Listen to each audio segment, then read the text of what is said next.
Amitofo. Hello to you all. Um, we will continue on with our discussion of part of the Maha Ratna Kutta Sutra. Very interesting. This particular sutra is a compilation of many sutras.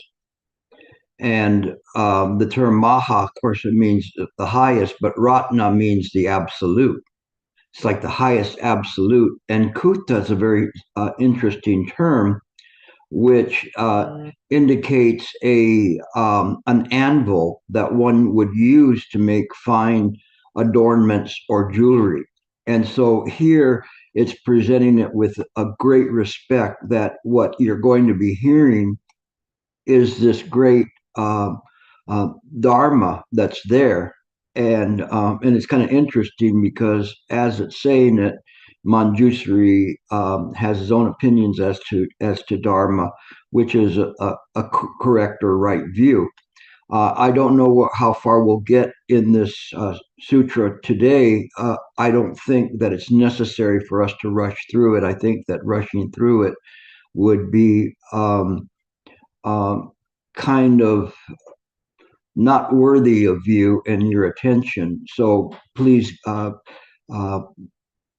hang in there. We're going to go line by line because this really necessitates an examination in this way because it's progressive. It is not just simply that you read something and you put it in your memory banks. It is the process of this pristine or precise contemplation that's going on that is what's happening. This is a different kind of contemplation than somebody contemplating a problem or something, or what a Western version of what contemplation is.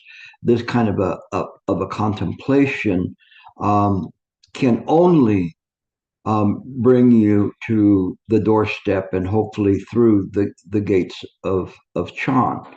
And so it is in this way that we present this, and this way that you in your heart listen to it.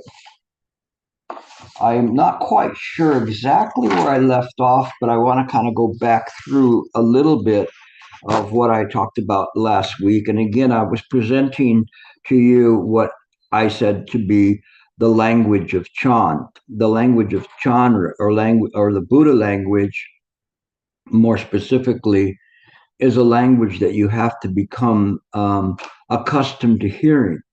Because the first times you hear it, if you say something, it neither increases or decreases, you have no frame of reference upon which to understand that. It just sounds something so wise and so great, but you don't really take it as your own because you're only looking at words. And then other people will have fear listening to that because they say, well, that doesn't make sense. Something doesn't just increase or decrease. How does that happen in that way? When I first started out in practicing Buddhism, I really had a difficult time with the idea of sentient beings and using it, kind of bringing to it the notion of a sentient being like a soul in Christianity, and saying there's so many souls in Christianity. So if there's a rebirth, how can you keep having multiplied people? In terms of that, it doesn't quite make sense. And I was having trouble with understanding how all that works. But as I began to read, I realized how foolish I was in terms of looking at it in this way and interjecting some Judeo Christian understandings in the process. It just didn't translate very well. You have to kind of set that to the side and learn this new language to be able to do that. The difficulty is that you're going to be bucking heads with your notions and samsara and your conceptions of the words that are being said. But these words, their true essence and meaning is inconceivable. How do we get there then? How is that possible if we're dealing with things that are inconceivable that we can begin to understand it. And the thing is that, if you ask me that, I'll say the you will never understand it, being the you, being the ego. But the you of self nature, this very mind, doesn't need to understand it. There is a thusness that's there, and it only has to realize this thusness in order for it to work. So it's important when we understand how to do this, because I'm using the sutra as a template as to how you can practice. We talked about, and right from the very beginning of the sutra, he presented the language of Chan and saying, I wish to benefit sentient beings with the right contemplation. I contemplate the Tathagata as characterized by suchness, by non-distinction, by immobility, by non-action, by neither arising nor ceasing, neither existing or not existing, by being located neither in some place nor elsewhere, nor neither in three phases of time or otherwise, by being neither dualistic or non-dualistic, and by having neither purity nor impurity. I benefit sentient beings with this right contemplation of the Tathagata. And here, this is kind of like if this was going to be a classical symphony, it would be the opening part of the symphony where everything is played there, um, in that opening part of the symphony. And in that, what happens is that one hears what's going to be coming, and that's what he's doing here. Is he's telling you all of the things that you're going to be listening to here. And so that's where you see the part where it says the language of the Buddha. That's what he just was talking about and saying, this is what we're going to be talking about here. Um, and so then we went a bit of the ways in this.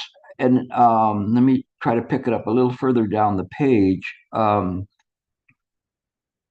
might be duplicating part of it, but that is okay. It's good to kind of go back and kind of review this. And then, as you see in the second paragraph, um, Sariputta is indicating that it's rare to see the Tathagata in this way. And he's indicating to don these great adornments. And again, this is part of the main structure of the sutra, the Maharatna Sutra here, and Kutta Sutra, uh, where he's donning these great adornments, saying that now he has fashioned this.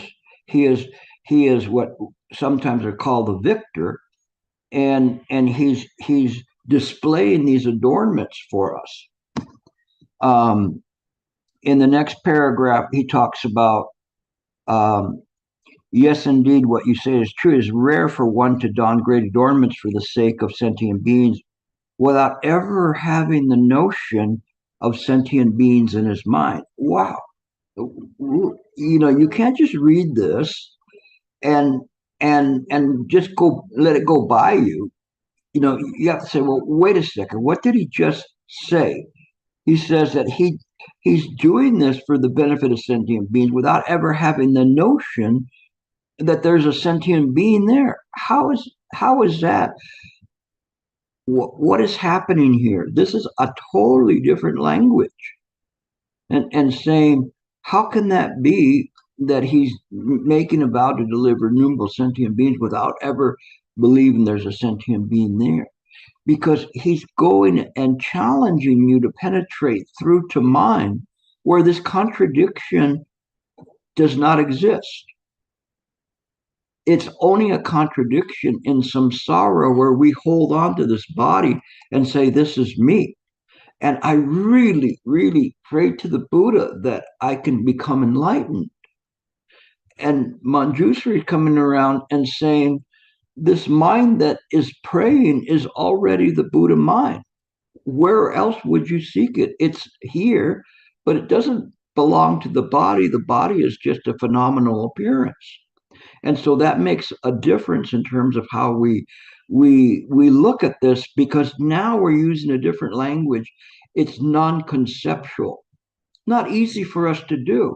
It's like when we learned how to contemplate, it's not easy for us to contemplate because our mind's clicking, clicking, clicking, trying to check and say, are you contemplating, Gilbert? Make sure you're contemplating. Oh, look, nothing's happening. You must be contemplating. It's difficult because you've got to stop those little voices and all those habitual patterns that are arising that you take to be yourself.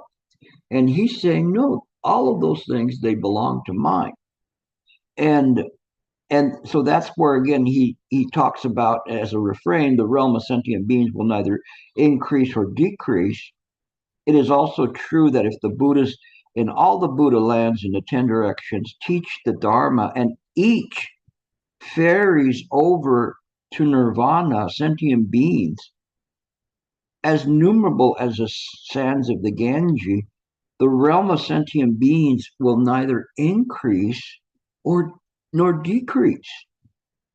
It is also true that if the Buddha in all Buddha lands teach the Dharma, teach and each ferries over to nirvana, sentient beings as numerable as the sands of the Ganges, the realm of sentient beings will neither increase or decrease. Why?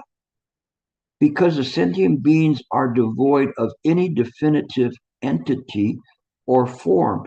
So this is a part that's very, very important here, because he's saying that there's not an increase or a decrease. It's interesting because then how would a bodhisattva know that that all the sentient beings have been delivered if they don't increase or decrease? They don't have like a clicker where they're going, okay, only 500 billion zillion more and we're done. It isn't in that way. It's a totally different language. It's going like, wait a second, well, am I being delivered? Am I not being delivered? I want to know, but it isn't in this way because it's a different language. It's the language of the Buddha and the language which is demonstrating how mind works. Of course, it's displayed by the words and in some ways the concepts and the metaphors, but one has to move beyond those to be able to penetrate beyond the page, to be able to see clearly what is there. And there's a story of one monk that was studying with this master, a very renowned master, but he could not penetrate through. He was so frustrated. Finally, the master said, you better go and study with another master. It's a long story, but I'll cut it short for this time. The whole story is a very good one, which I often tell in retreats. But the long story short, he's returning from practicing with a recommended master, and he went back and knocked on the door, and there's his master, and he's reading the scroll, and he's looking at it, and the student said, you're searching for the truth in the words that are on that page, but the truth lies projected 2 feet in front of the scroll. And it is this kind of an idea, kind of like a hologram, a different dimension that is being displayed. It's kind of like those magic picture where you hold them and they look like a scribbling lines, but then you're able to see a picture that's actually 3-dimensional within the picture. And that is the Buddha Dharma, that is the Buddha mind, where it's projected in this way. It is not something that one can conceive of, until they see it. But they have to know how to go and project beyond that picture to get that 3 dimension that's there. And yet the picture is made up of the very phenomena that is uh, printed on the page. It is in this way we have to have faith that we look into the Buddha Dharma, look beyond the words to be able to see in this way. And so let's see.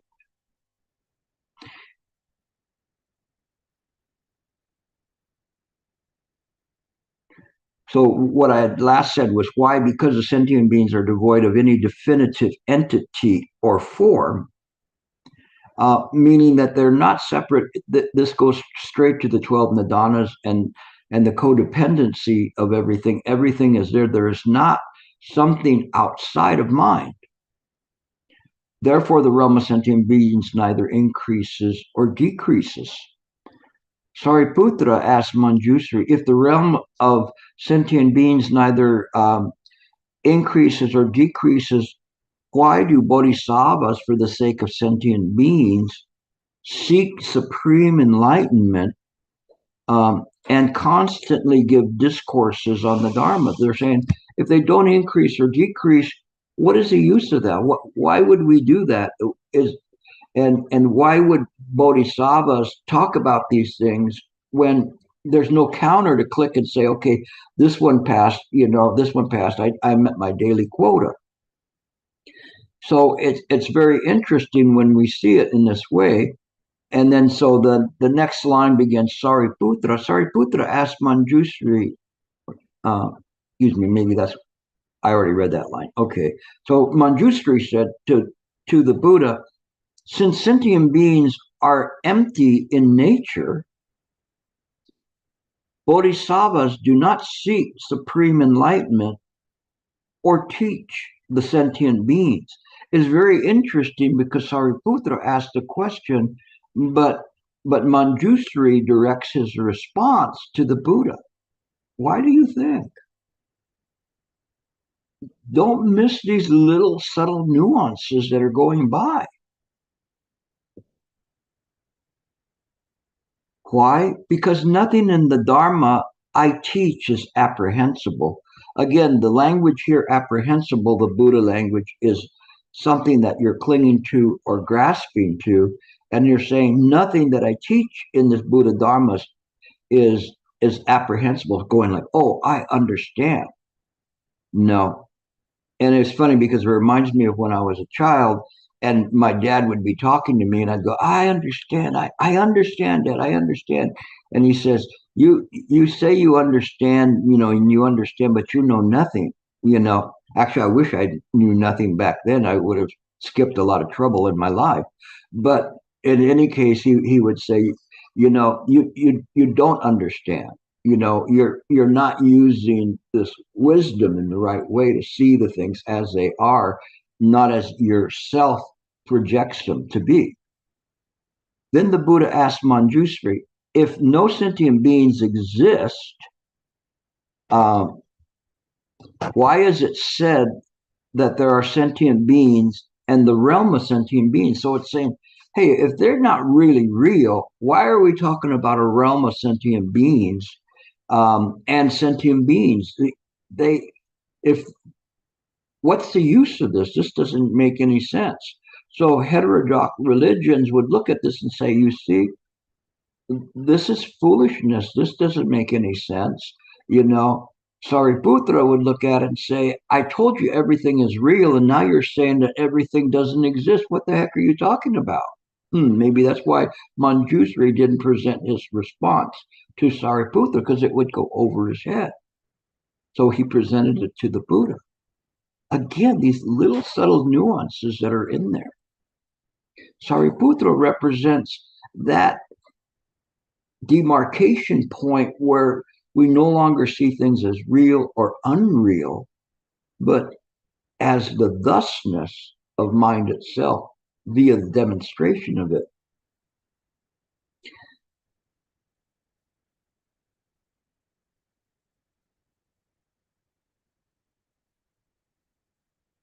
So it says, Manjusri answered, the realm of sentient beings is by nature identical with the realm of the Buddha. So he said there's no difference between sentient beings and and no and the realm of the Buddha. That there's a non-differentiation there, and that's what's important, that we get to begin to see that part where there's not this, that one is looking at things and saying, here's samsara, here's the Buddha land, and we want to rise to get there. It is a simple recognition of the thusness that one is in mind. And as one is in mind, there's no one that's in mind. It is just mind absorbed by mind. We still see this body. We measure time in samsara with a watch.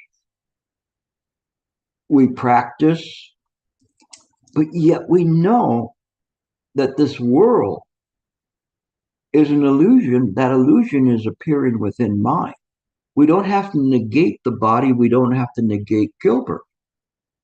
We just have to say that there's no differentiation between the samsaric world and mind itself. It is appearances, phenomenal appearances that are appearing in mind. Then the Buddha asked, does sentient beings have, does the sentient beings realm have a scope? So this world of sentient beings, does it have a scope? Like, oh, well, it starts right here at the Crab Nebula and goes all the way past the Milky Way, all that way past there. Does it have that kind of a scope? Manjusri answered, the sentient being's realm is identical with, in scope, with the Buddha's realm. And let's get out the tape measure so we can measure exactly what the scope of the Buddha realm is. Now, most of you would know the answer to this, right? You would know, well, what's the scope of the Buddha realm? It's infinite. There's not a tape measure that one could pull out to measure it, because it would just be constantly reeling out and reeling out and reeling out. Again, this is a reworking of the language and using Buddha language to be able to understand this. So it's saying that it is the same as the Buddha because it belongs to the Buddha mind. You cannot say that these illusions are appearing elsewhere, even if they're illusions, even for the most infinite amount of time. They cannot appear in any other place other than mind. There's no out of bounds of mind. You have to see it in this way because it makes sense. There can't be something outside of that. Sentient beings are not outside of mind simply because they're illusory. They're illusory because they belong to mind, but they're impermanent and there's no self there. Because we cling to it, there's suffering.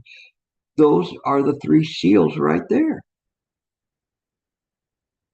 Then the Buddha asked, does the scope of sentient beings realm have a location, like exactly where it is? And we've gone through this many times, and most of my senior students would know where the dwelling place of Manjusri is. Manjusri answered, the scope of sentient beings realm is inconceivable. Then the Buddha asked, does the realm of the sentient beings abide anywhere? Is there a place where we can say right here on this planet Earth they abide. Manjusri answered, sentient beings abide nowhere, um, just like space. I was using the analogy in some writings yesterday. It's like a spider spinning a web in space. How can that be? That spider and the web would have to be illusory because it has no place to apprehend to hold the net that's there. It would just be floating and ethereal. It would be an illusion.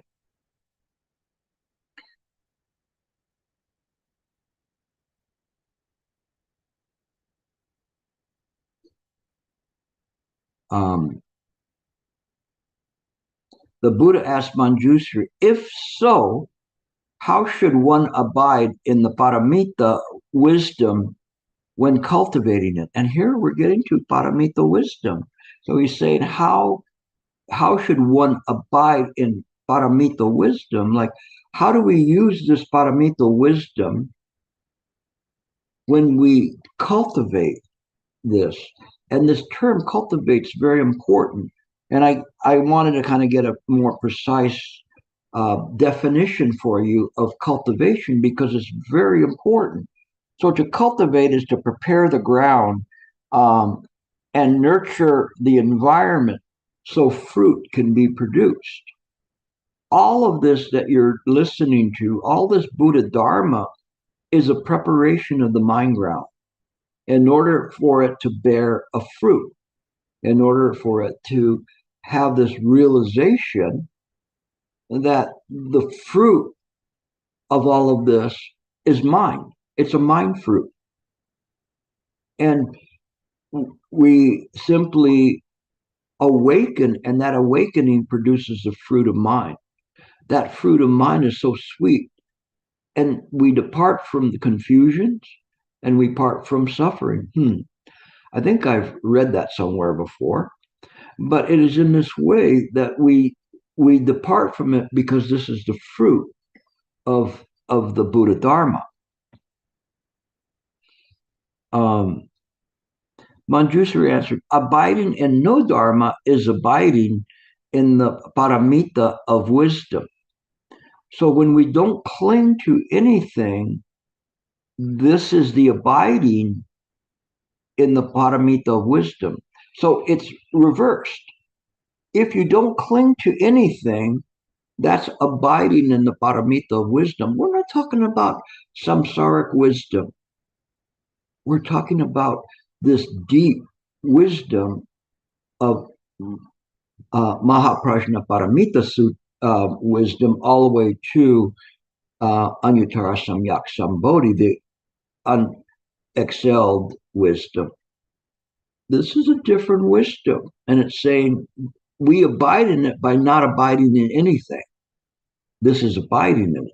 And they say, well, isn't that abiding? No, because you're not really abiding in it. We don't even have anything to call this wisdom. There is no wisdom nor any attainment. I heard that before recently too, right? Any of you remember where it comes from? So, of course, I'm referring to the Heart Sutra. Okay, we continue on. Okay.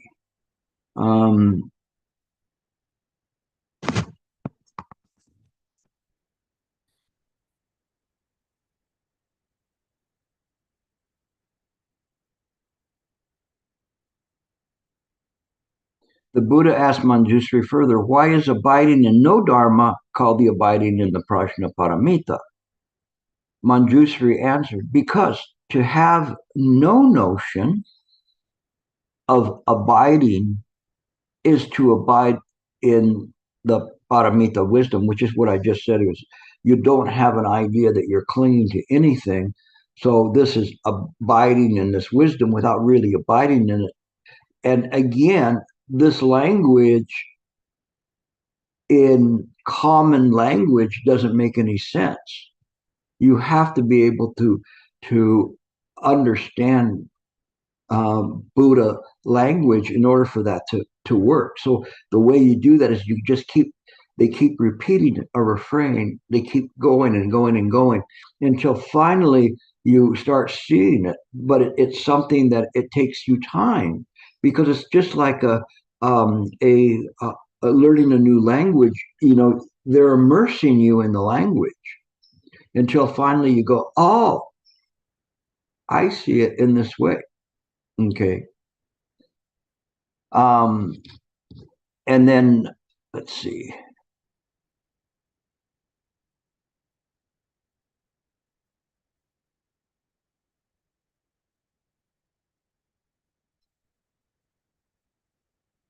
The Buddha asked Manjusri, if one thus abides in the Paramita of wisdom, will his good roots increase or decrease?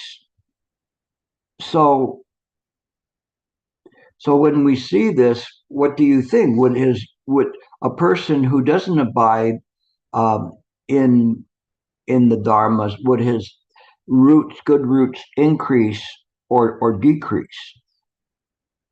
Um, Manjusri answered, if one thus abides in the paramita of wisdom, his good roots will not increase nor decrease in nature or characteristic.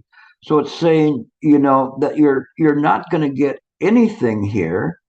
It's not going to increase or decrease. And I have in the side notes that Emperor Wu, and this is a reference to when Bodhidharma came to China, and Emperor Wu was saying that he had erected stupas, he had funded many temples. What merit did he get?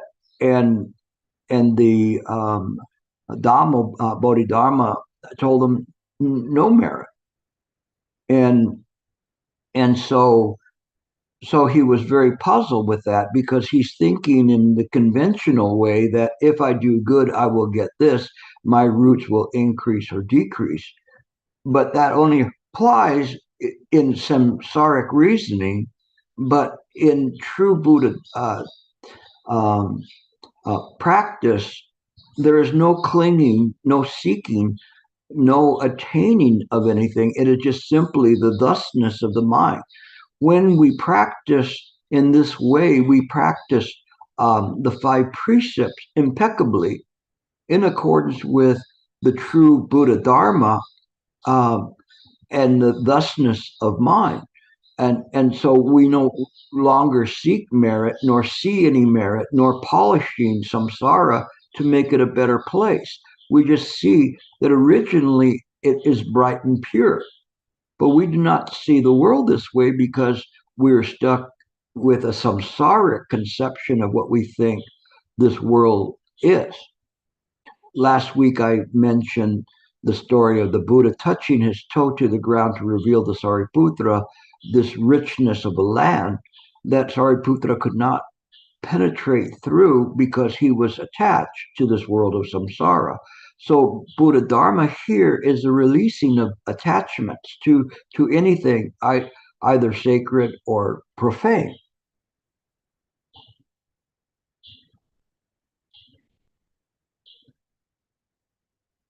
And when he's talking about would neither increase or decrease in nature or characteristic, so the Buddha nature does not increase. And when we look at the characteristics, one does not become a Buddha and all of a sudden develop long earlobes and curly knotted hair and a wand symbol on his chest and webbed hands or whatever. These are just simply characteristics uh, that we abandon this kind of a notion of the of the Buddha. All of these are attributable only to an appearance body that appears in samsara, so that the practitioners are able to listen to the Dharma and penetrate the Dharma, so that as to awaken. Um, World honored one who thus cultivates the paramita of wisdom will not reject the dharmas of ordinary people, nor cling to the dharmas of saints, and sages. Why?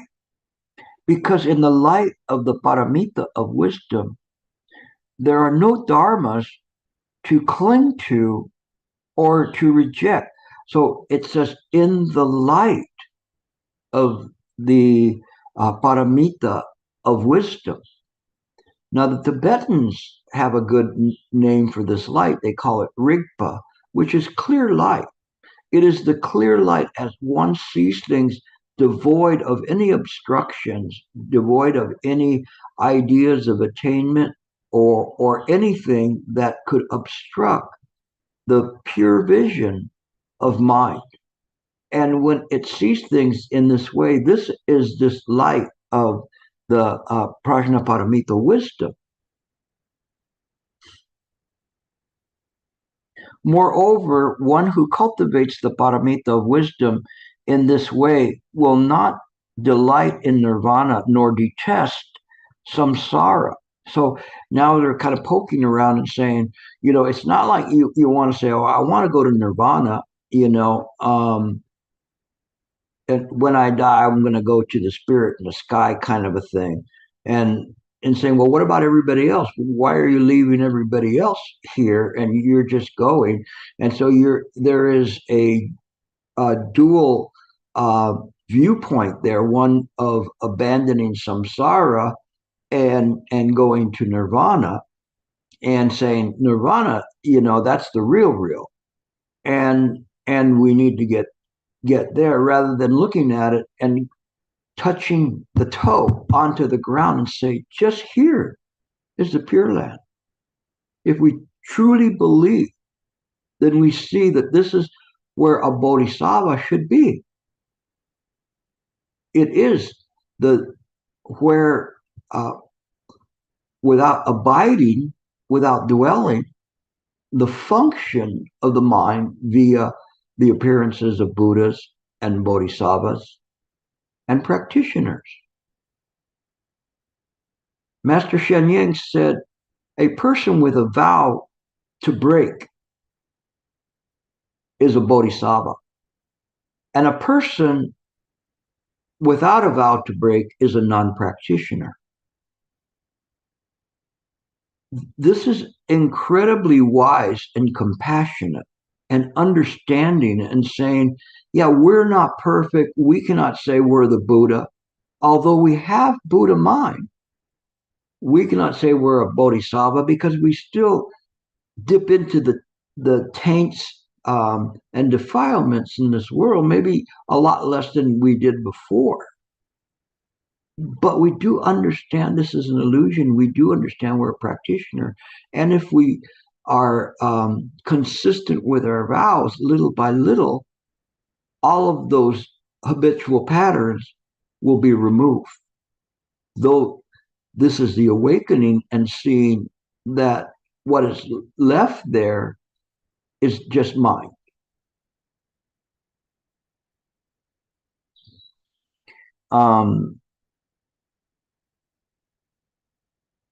Why? Because he realizes there's no samsara, let alone rejection of it, and no nirvana, let alone attachment to it.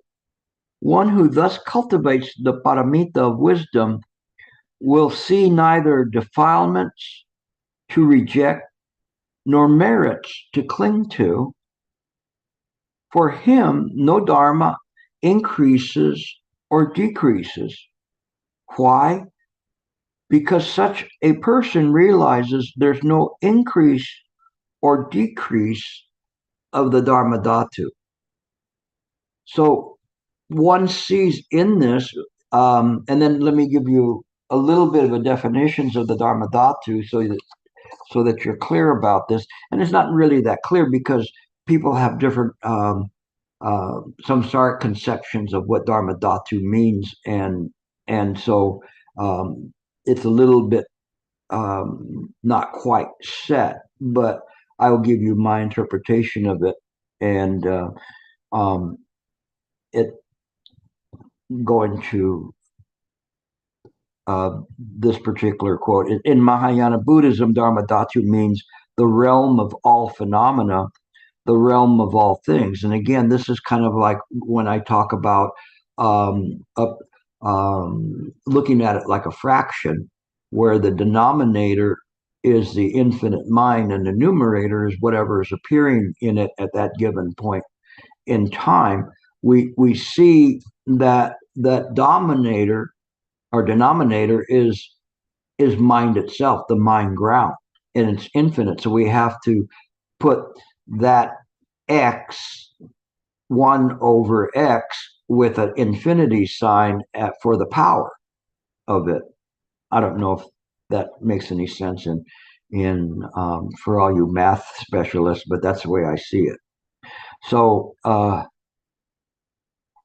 it's very weird because when I was in school, the teachers were always trying to, the math teacher always trying to tell you to find x, and this is a bad joke warning, and I'm saying like, how do I know where she's at? But anyway, some math people might get a kick out of that. So when the Buddha nature has been realized, Dharma Dhatu is also referred to as the Dharmakaya.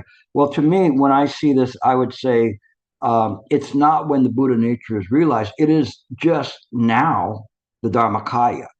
The realization, it doesn't change that. It's just that we are slumbering and do not see it in this way. So it is the Dharmakaya.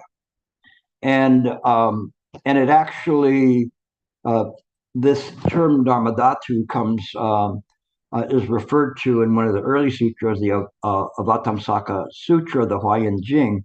And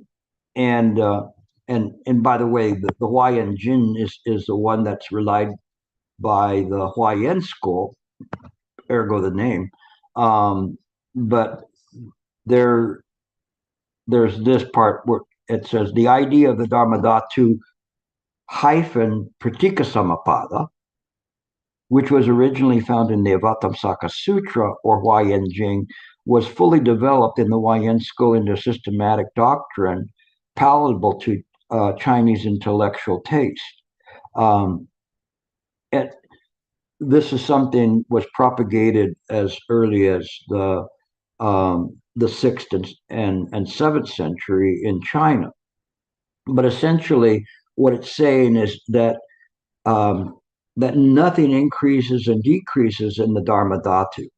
And so this is very, very important for us to do this. And the reason I'm stopping here is because if you don't know what the Dharma Dhatu really means, you stop. You look it up. It's very easy. I do it all the time, you know. And let me try. I don't know if I can do it or not with this, just to show you. You better not let me down or I'm going to disconnect you. Hey Siri, what's the definition of the Dharma Dhatu? Nope, not depleted uranium. I'll have to go to Google. But in any case, when you do that and you find it, you can find it very quickly. Just type it in and say, what is the Dharma Dhatu? Sanskrit. And it'll pull it up for you and it'll give you various sources, you know, from Wikipedia to the Stanford to Britannica, you name it, many different types of encyclopedias of Buddhism, and you read it. Don't go past it and think, okay, well, I'll pick it up later, or I sort of know what it is. You're a student. You want to know this because it makes it important for you to know what you're doing. And so, and it says in world honor, only one who can do so can be said to cultivate the paramita of wisdom. So when we see there's no increase or decrease, we're stepping out of the realm of samsara where something has to be produced. And the production happens in samsara, but neither something increases or decreases. It just is the thusness of things. And that's where that when one practices like that, Manjusri is saying, then they're really practicing this paramita of wisdom. And so the world honored one, to see that the no Dharma arises and ceases, is to cultivate the paramita of wisdom. It is this cultivation. Remember, we were talking about the definition of a cultivation, but it is this cultivation that that is what we're bringing to it. Is that we are applying that moment to moment in this world. We're applying the three seals moment to moment. We're applying the practice of mindfulness of body, speech, and mind in the present moment. All of these things are consistent with the practice of this prajna paramita. World honored one, to see neither beauty nor ugliness, to think of neither superiority nor inferiority, and to practice neither attachment nor renunciation, is to cultivate the paramita of wisdom. Why? Because no dharma is beautiful or ugly, for all dharmas are devoid of characteristics. No dharmas are superior or inferior, for all dharmas are equal in nature. No dharma can be grasped or rejected, for all dharmas abide in reality. So now all of a sudden it's changing and saying all dharmas, all phenomena abides in reality. What is the reality? Mind is the reality. It is the absolute. It is the denominator. All of this phenomena is not a fraction and then a minus another fraction that takes away part of it. That's the illusory part. It isn't in that way. It is just simply what the Tiantai school, Hawaiian school, referred to as noumenon and phenomenon. The noumenon is the mind ground, the Dharmakaya. It's always been there. And then the phenomena is that which is appearing. That which is appearing belongs to mind. So it belongs to this whole fraction that's there. We may see only parts of it, but it's still nevertheless the totality of all of that to the infinite.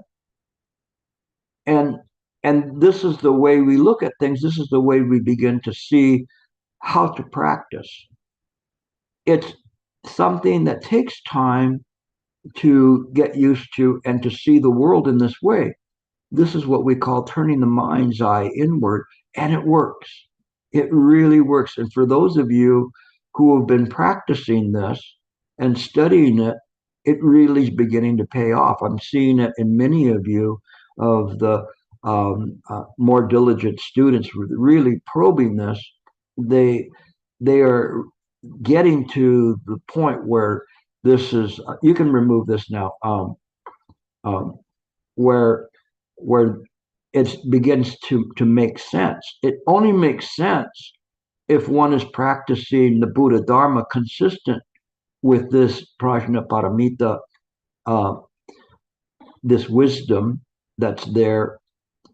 And if we do, then the world begins to make sense. Otherwise, we cannot make sense of it. So we create other things to blame or to credit for our successes and our failures. Unfortunately, that it is not in that way. With patience, you can practice and penetrate through. So we will complete most of the sutra next week. I don't want to rush through it. There's still some really good stuff that's left on this. And so we will get to that next week, and that should be the finishing of the sutra. But again, I'm using the sutra as a template as to how to penetrate a sutra, how to look at it, how not just to read words. To read words, it's worthless. you're going to get so very little out of it. But when you really practice hard and sincerely, take your time with patience, using the right concentration with this, the right wisdom, the right effort, it will pay off for you. Okay? So we'll pick it up next week, and I'll open it up to questions. Thank you.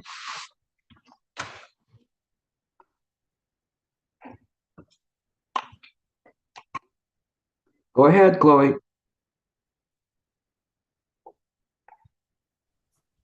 Hi, I have a question about earlier when you talk about Manjusri saying that all sentient beings are devoid of any definitive entity of form.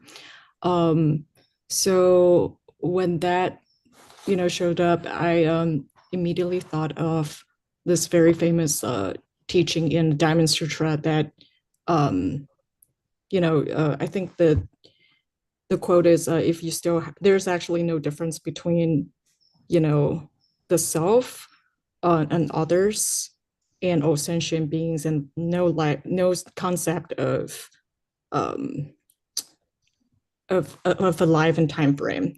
I'm thinking of it in terms of Chinese, and I attached the better English translation version in the chat. And that is always kind of like a puzzle for me because and it's like the most famous quote in the Diamond Sutra. And I was just wondering if they're more or less talking about the same thing, that that the sort of the tangible physical form we see between me and you, for example, me and all sentient beings, all these are actually an illusion of our mind, and there are actually no differences or no boundaries. And I don't even know if that interpretation is correct, but I think you know which sentence I'm talking about, right? Yeah. Yeah, to me, in the Diamond Sutra, the very similar quote was that the Buddha cannot be known by his 32 marks, and saying, you know, when you first start practicing Buddhism, of course, you hold the image of the Buddha in very high esteem, and you see it as something separate from yourself. And then you get to the Diamond Sutra, and they're going, well, that's not really the Buddha. That was an image of somebody 2,500 years ago, but that's not really what the Buddha looks like. And if you cling to this kind of an idea, uh, in this idea of a form, it's not going to benefit you that much. That you need to go beyond that. And so this whole idea, and I think what has helped me a lot, Chloe, is the idea of the Trikaya, of the Sambhogakaya, Nirmanakaya, and Dharmakaya, and in particular the Nirmanakaya, which is the appearance body. And so this is a body enabled by the Buddha to appear in this world, and for the sake of helping illusory sentient beings, kind of coming with an alarm clock, sounding it and trying to wake up those that are trapped. He's not awakening those that are trapped in this body. It is not by happenstance that he took on the appearance of a human dweller. Imagine if he showed up, like Godzilla.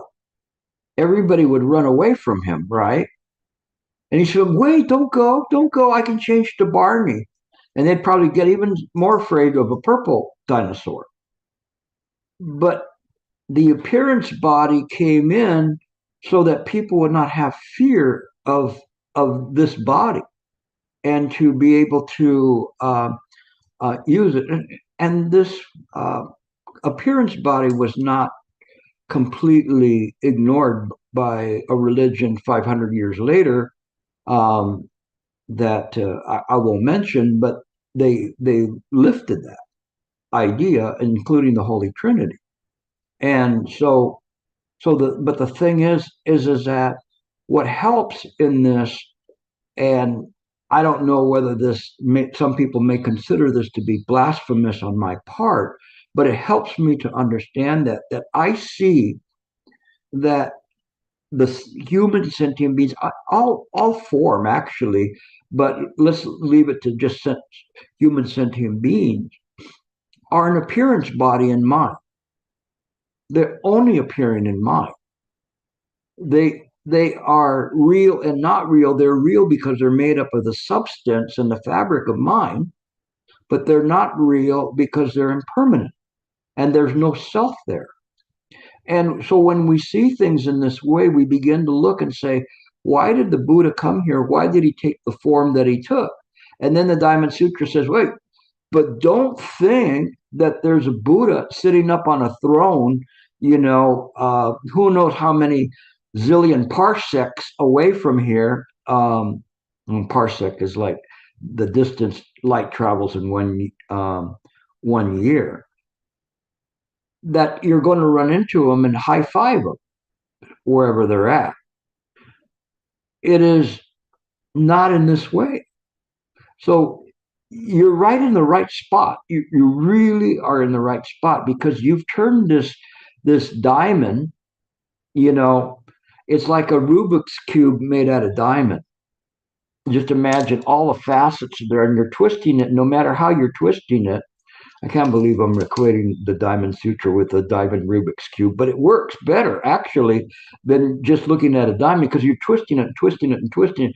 No matter how you twist it, you see clearly through. So you see through all appearances, no matter how it's twisted, it is just this way. So you are absolutely in the right place asking the right question. You're absolutely listening to the right Dharma for where you're at right now. You just have to keep doing it. Don't feel bad. I don't understand it, or I can't get it, or I don't do this, or I don't do that. Don't look at it this way. Just keep twisting that Rubik's cube of a diamond in a way until it begins to line up. And then all of a sudden it just is right there. You realize it doesn't matter where you twist it, the answer is right there. It's always been there. It's just mind. And so the Rubik's Cube is like invisible as it becomes clearer and clearer. You'll get it. It's a good question, and it's a good place to be. This is where you should be.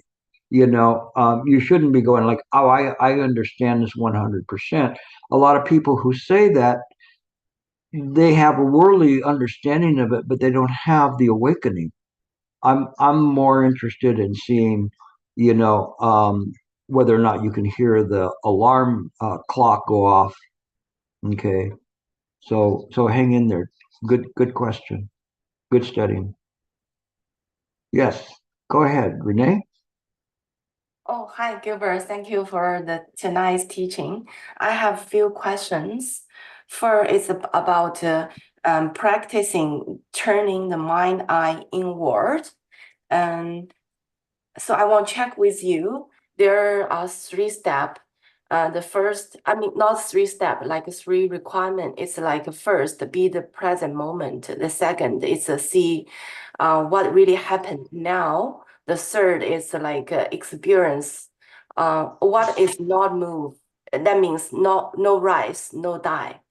And like no, yeah. This is the first question. The second question you mentioned about the things the Buddha natural, not it won't be add something on it, or it could be like less on it. That is because actually we are in the dream. So no matter what happened in the dream, it's just a dream. So it won't add anything or get less.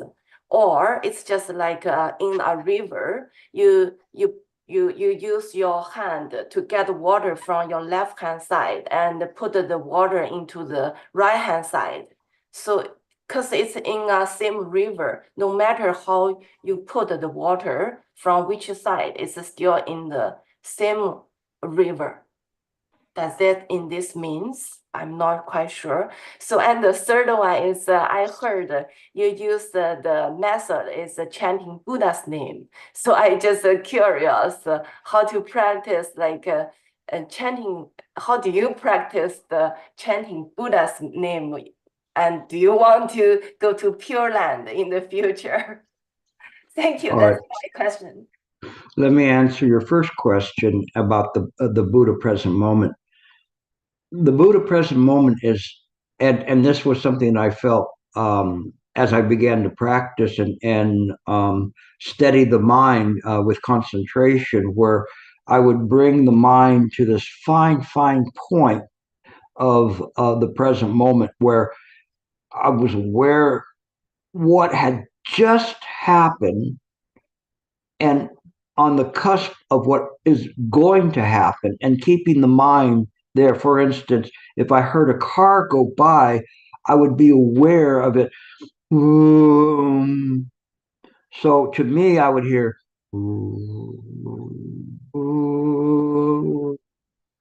I was very clear. But then as I practiced, this present moment changed for me. It isn't wrong to do that, to try to get that fine point, what I was called balancing on a point of a pin of this present moment where one is everything around them, the environment is there, but there's that. But as I practiced, I realized that this present moment, that was from the idea of samsara, but from the idea of Buddha present moment is different. The Buddha present moment extends past and also to the future, and there's no real defining dividing line between them.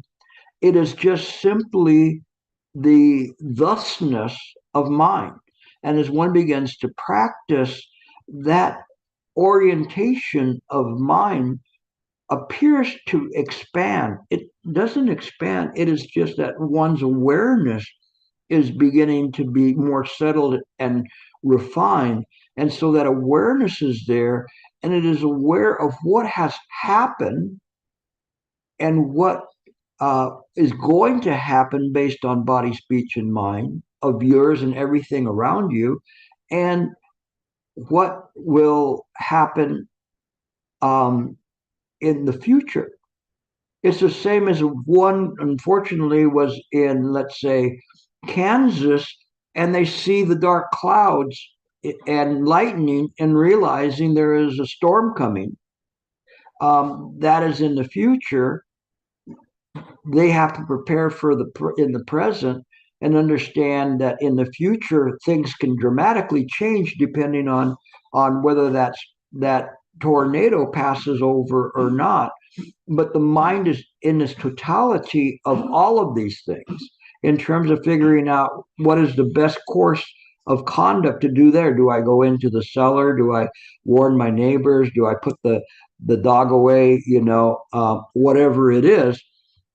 But the mind is aware of all of those things.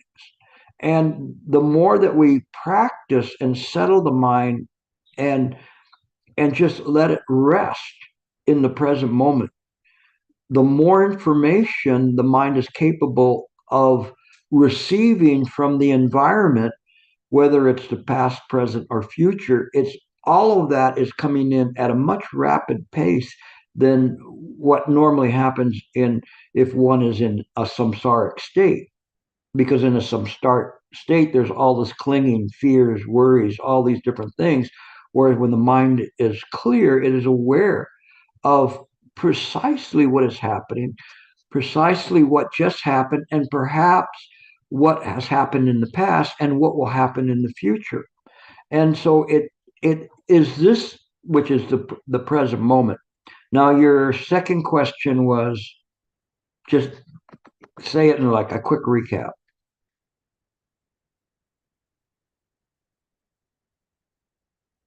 Oh, she's muted. Oh.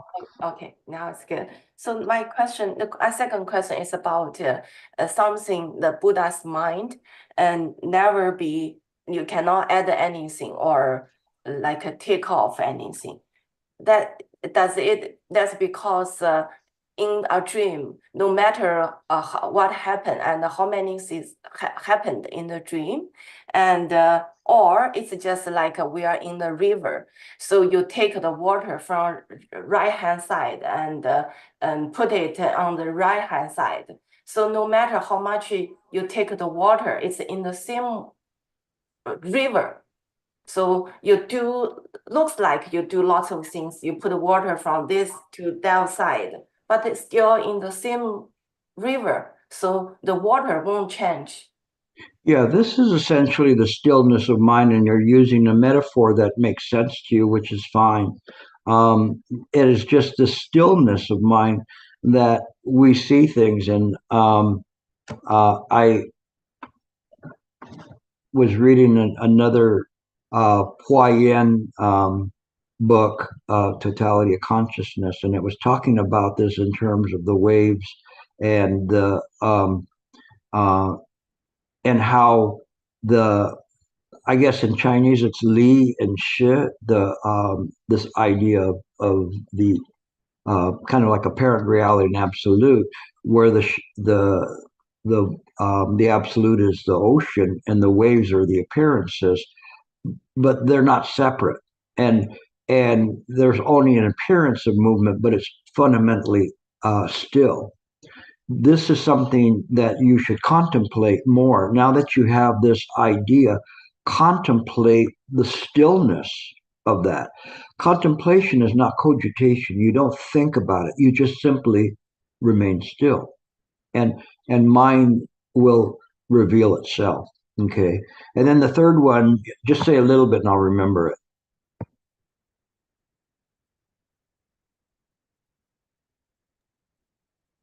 It was a good question. Okay. The third one is I heard you use the chanting Buddha's name Oh, as okay. method. Got it. Got it. I do recitation all the time, and it depends. It takes on many different forms. I do not have the aspirations to go to the Pure Land. I would think by the amount of recitations I've made, I probably could get a lot of you in on a frequent flyer pass, credits. But I don't have that interest to do that. If one wants to do that, then that is fine. I don't begrudge them that. I stay here in samsara via the power of my vows to deliver illusory sentient beings. And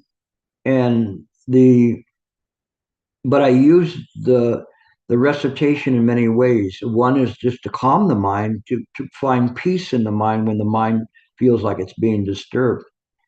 Another is to transfer merit to others who need it, whether they're mentally have problems or emotional problems or physical problems, or they're vexed by some spirit or demon.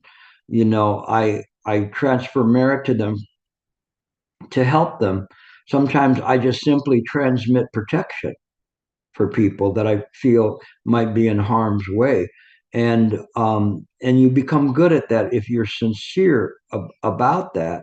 So you can do it in this way as well.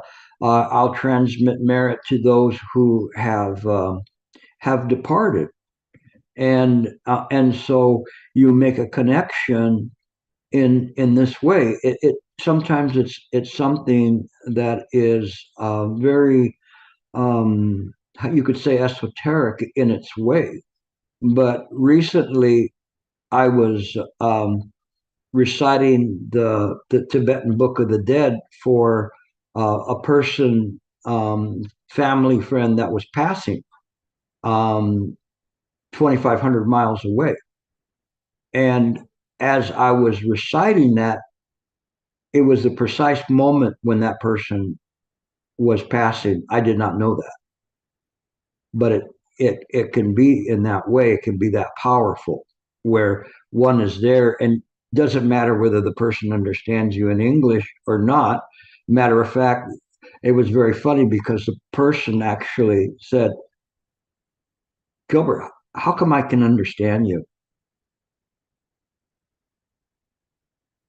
And I said, because I'm not speaking in any language, I'm speaking in the Buddha language. Do you understand? It's from the heart. Now, some people might say, well, that's Gilbert's talking baloney again. It's all right. It's good baloney. So you take it as it comes, but it really did happen that way. And so because it's the sincerity of the heart and saying, oh, I have to start reading this to this person and doing that. I didn't expect any reply, but it was in that way. So there's many ways that you use recitation. You can use Nama Amitofo, Nama Guanxin Pusa, and I use them in different ways. Sometimes I'll use Nama Guanxin Pusa when the people have a connection with a Kuan Yin Bodhisattva, or they need some sort of mercy. Nama Amitofo, for general blessings and to transmit wisdom and compassion. And it just feels like whichever one is there is right. I may use different pusas, from the Manjusri to Pushen Pusa Samathabhadra, whichever one, Disan Pusa, I also use. And I do recitation, a special recitation each night to the people that are born in the three lesser realms. And when I get down to hell, then I just transmit actually my blessings to Disan Pusa and say, you can help them better than I can. So I'm transmitting these blessings to you to disperse as you can see how to do that. So there's different things in terms of how you use it. It's very amazing. We don't, and Chan practitioners, our ultimate goal is not to go to the Pure Land, but if people feel that they want to go to the Pure Land, that's fine. And if their practice here is not yet matured enough to see that they want to come back to here, then perhaps the Pure Land would be the place for them to go, so that they can continue to practice. And that's important. It's all in the heart. It's really in the heart. You have to find that compassion from the heart in terms of doing it. It changes everything. So thank you for your questions. Your questions were very excellent questions. So good. We got another one, Michael. Or did no questions? Nobody else? You're gonna let me off with just two people, even though there was a 3 for 1. Okay, Jake, go ahead. Okay, I have a quick question just to, I guess, try to understand the sutra a little bit better. When we say things like the realm of sentient beings neither increases or decreases, I think one like meaning of this that we've stressed is that like the realm of sentient beings is kind of like it's here, it's already here. There's not something for it to come from or something like this. It's sort of like fully here, and there's no like separation. And I guess I think that was like one potential meaning. Whereas like another one that I think we talked about last week was that the realm of sentient beings is something that we can say is empty. So to say that it increases or decreases is like has a samsaric connotation. And I'm wondering if these are kind of both correct, or if this is like a double meaning, or if somehow these are the same. I should be thinking about these in the same way, if there's a connection between these two ideas. That was just something I wasn't sure if this was a double meaning thing, or if I was just sort of confusing some ideas. What was the first one again? Just I guess I maybe this is not for the realm of sentient beings, but with certain things that we said were neither increasing or decreasing, I felt like part of the interpretation was that like there's no place for them to come from, and the notion of increasing or decreasing kind of suggests some sort of separation. yeah. They're the same. Essentially, when we look at mind, that it is where we say everything returns to the one, but then when we practice, we realize even the one returns to mind. And so there's no concept, not even of the one, of just mind. Sometimes you'll see me just say just this or just simply drop off the idea of even mentioning mind, because that belongs to samsara. In samsara, there's nothing to be called mind. And so as we begin to turn the mind's eye inward, it changes the perspective of how we see things, and we no longer are lured by the attractions of samsaric, let's say, things that we like, versus averting those things that are adverse to us.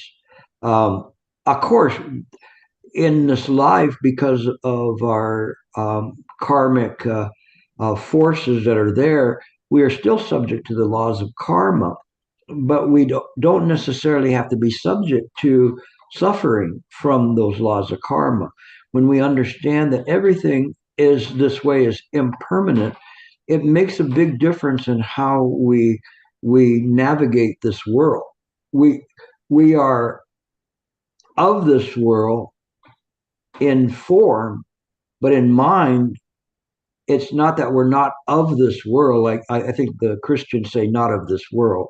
And you'll see some references to that.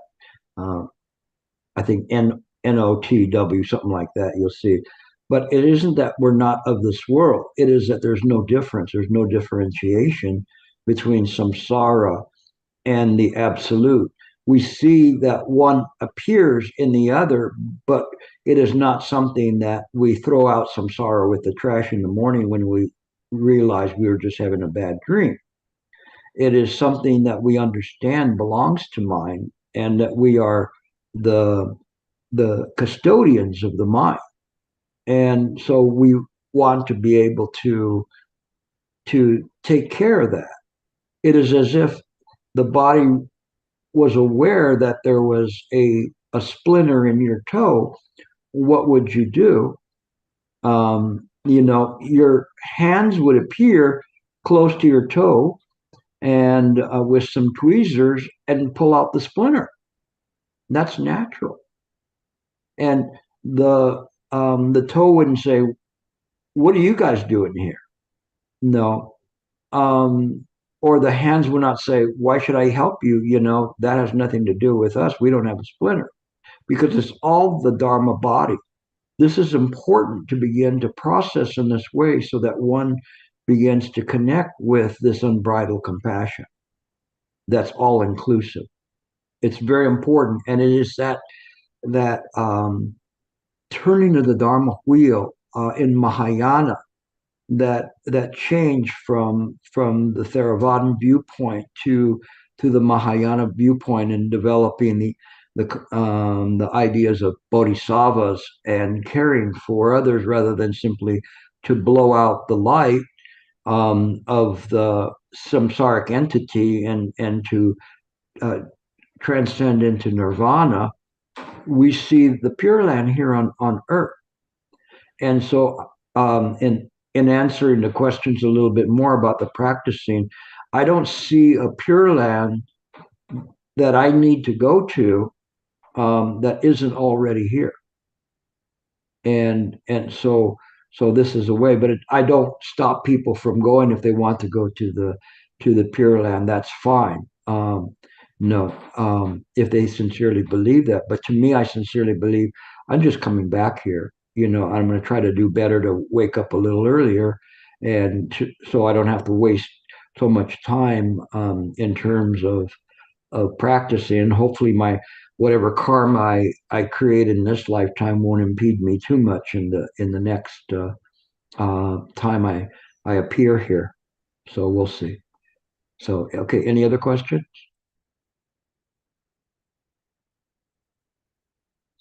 All right. Chloe again. Okay. This is like 2 for $5. Go ahead. Sorry, just a quick question. Following what Jake just asked about the Dharma had to, like, how it's neither increasing or decreasing. Does that sort of echo in the Heart Sutra that I think I don't know the precise English translation, but I think the Dharma is it doesn't neither increase nor increase or decrease. decrease, and it's neither dirty or clean.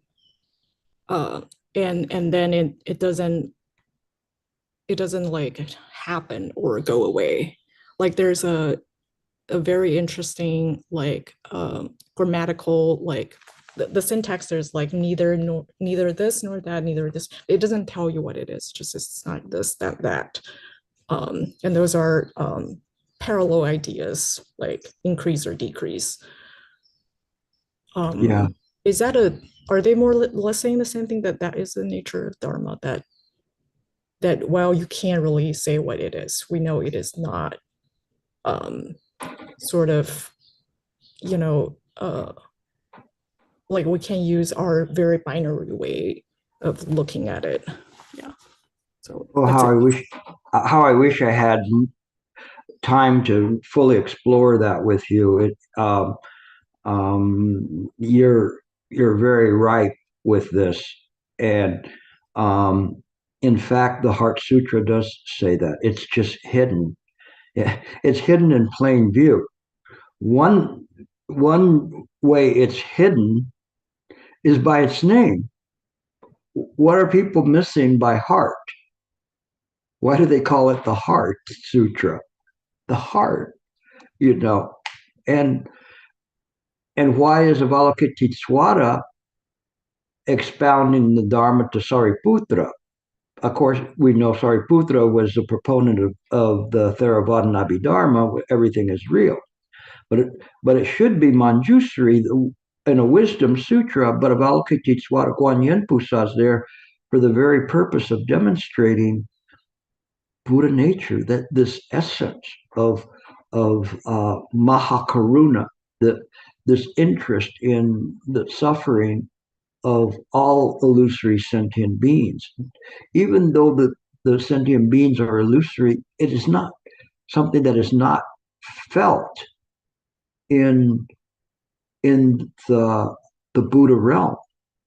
There is an interest, even at that we could say the Buddha would go, oh, those samsarians are up again, they're killing each other, they'll never learn, whatever. No, there's an interest in stopping this kind of suffering. And it's not one where, oh, we better help them because that country has rich mineral reserves that we need for our computers kind of thinking. But no, these people are suffering. And so we take away the suffering, the samsaric suffering, but we also have an interest in delivering them ultimately. We have all the time in the world. What time is it? Buddha time. This is the Heart Sutra. It's saying this is the way it is. So please keep going back to that Heart Sutra and read it. You might want to look at Red Pine's commentary on it, which is an excellent commentary on the Heart Sutra, and it kind of enables you to open up a few doors if you're sincere in reading it, and so it is one that because he speaks to the Western audience, I think there's a little bit more a connection with them. Of course, Master Shenyang's There Is No Suffering is also excellent in this way. But this Heart Sutra was a demarcation point for Mahayana. And it was a small little sutra along with the Diamond Sutra. I mean, the Heart Sutra is maybe 30 lines, Diamond Sutra is 300 lines.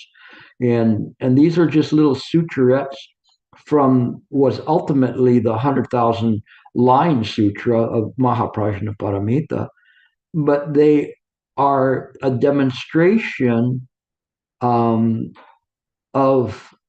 what Buddha Dharma is.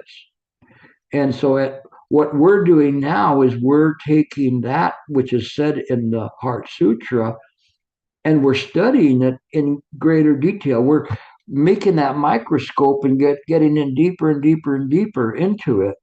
And that's why it makes sense. So you use that Heart Sutra as a kind of a template or an overlay of where we're going with this. But when you see that it does not increase nor decrease, there is no wisdom or any attainment, all of these kinds of things. So if we call it wisdom, we're abiding in that. It's not in that way. So it's reversing everything, and that's why it works. But you have to process that to get there. But you will. So it's good. Any other questions? Last chance. Last chance for gas.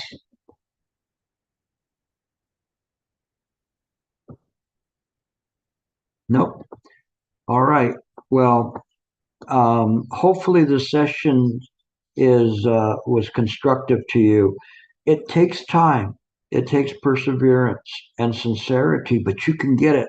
As I see it, there's nobody here that can't get it. Nobody. It is just this way that you just have to develop that. And I realized from the last retreat I did, where there was a lot of beginners there, and they're like going like, I see his mouth moving up and down, but I have no idea what he's talking about. And so it required me to educate them on the language of the Buddha. And once you understand that, then it works, because you're going to see that language in every single sutra. Because all of a sudden you have that template. This is the language you read, pick up the Avatamsaka Sutra, the Lotus Sutra, the Shurangama Sutra. They're all going to resonate in the same tone, okay? In the heart. Okay, that's it. So thank